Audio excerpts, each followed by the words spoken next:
আজকের ব্লগটি হতে যাচ্ছে একটি ব্যতিক্রম ব্লগ। আজকে আপনাদেরকে দেখাবো গ্রাম বাংলার প্রাকৃতিক আসল সৌন্দর্য। চলেন ঘুরে আসি। আসসালামু আলাইকুম। আশা করি সকলেই ভালো আছেন, সুস্থ আছেন।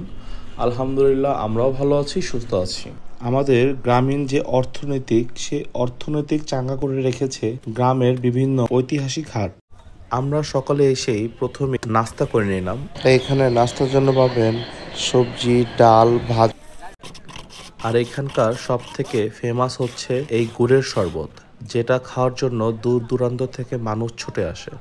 আমি অবশ্য এই গুড়ের শরবতের অনেক বড় ফ্যান, কারণ এই শরবতটা আমার কাছে খুবই ভালো লাগে। আপনারা এসে ট্রাই করবেন, আশা করি অনেক বেশি ভালো লাগবে। আর এটা একদম ইউনিক স্টাইলে শরবতটা বানানো হয়, যেটা একদম র। এখানকায় আরও খাবারের জন্য আরও অনেক কিছু পেয়ে যাবেন, যেমন কি পেঁয়াজু, সিঙ্গারা, বুট, ঘুগনি, আলু চপ, যাবতীয় নানান কিছু। মেঘনা নদীর পার হওয়ার কারণে এখানকার শুটকি খুবই বিখ্যাত। এই হাটের সব থেকে বড় আকর্ষণ হচ্ছে এখানে সব কিছুই টাটকা পাওয়া যায়। গ্রামের নিজস্ব ক্ষেতের উৎপন্ন হরেক রকমের তাজা তাজা শাকসবজি এখানেই নিয়ে আসে কৃষকেরা। নানান ধরনের নদীর গুড়া মাছ থেকে নিয়ে বড় মাছ পর্যন্ত আপনি পেয়ে যাবেন খুবই অল্প দামে। হাটের এক কোণে চলছে হাঁস, মুরগি এবং কবুতর বেচাকেনা। নিজ গৃহে পালন করা হাঁস মুরগি পেয়ে যাবেন আপনারা এখানে খুবই অল্প দামে। এখানে আরও পেয়ে যাবেন গৃহপালিত চীনা মুরগি, দেশি মুরগি, তিতি মুরগি আর অনেক ধরনের পশু পাখি। আপনারা এখান থেকে দেশি মুরগি বা দেশি হাঁস বা কবুতর নিয়ে পালনও করতে পারবেন, বা আপনারা খেতেও পারবেন।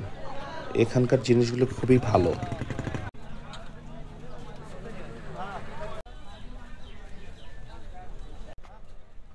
গ্রামের হাট আর খাবারের দোকান না থাকলে কি চলে? বিভিন্ন ধরনের মিষ্টি, যেমন বড় বালিশ মিষ্টি, ছোট চমচম, কালাজাম, জিলাপি, সন্দেশ।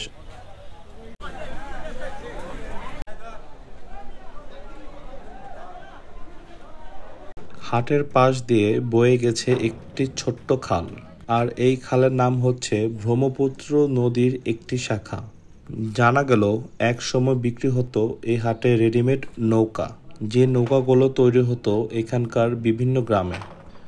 এখন অবশ্য আগের মতো এই খাল দিয়ে সচরাচর মানুষ নদী পারাপার হয় না।